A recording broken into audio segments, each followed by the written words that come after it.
सुप्रभात बच्चों। उम्मीद है कि आप सब स्वस्थ हैं। बच्चों, आज हम आपके हिंदी पाठ्यपुस्तक व्याकरण भाग से पढ़ाए जा रहे पाठ शब्द को आगे पढ़ेंगे।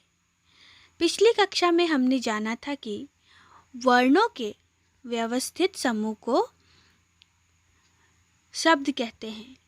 व्यवस्थित होने के साथ साथ वर्णों का सार्थक होना भी आवश्यक होता है, यानी कि शब्द वही कहलाते हैं जिनका कोई अर्थ होता है। अर्थ रहित शब्दों को शब्द की संज्ञा नहीं दी जाती है। तो हम जानते हैं कि गिलास, खरगोश ये शब्द हैं। ये स्वर और व्यंजन के मिलने से बने हैं। लेकिन उसी प्रकार सलागी, खगोरस ये भी स्वर और व्यंजनों से मिले हैं, लेकिन इन्हें हम शब्द नहीं कह सकते क्योंकि इनका कोई अर्थ नहीं होता है। अतः वर्णों के व्यवस्थित और सार्थक समूह को ही शब्द कहते हैं। शब्द के भेद। अर्थ के आधार पर शब्द के दो प्रकार होते हैं। पहला है सार्थक शब्द और दूसरा है निरर्थक शब्द।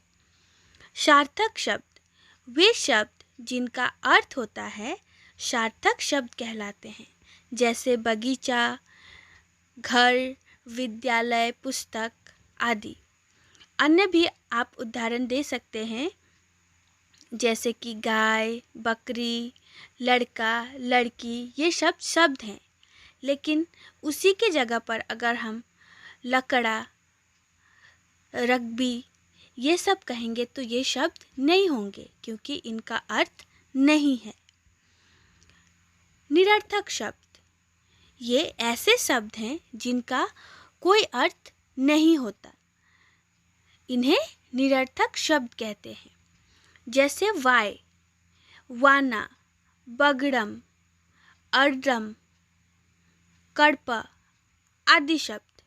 इन शब्दों का कोई अर्थ नहीं है, इसलिए ये निरर्थक शब्द हैं।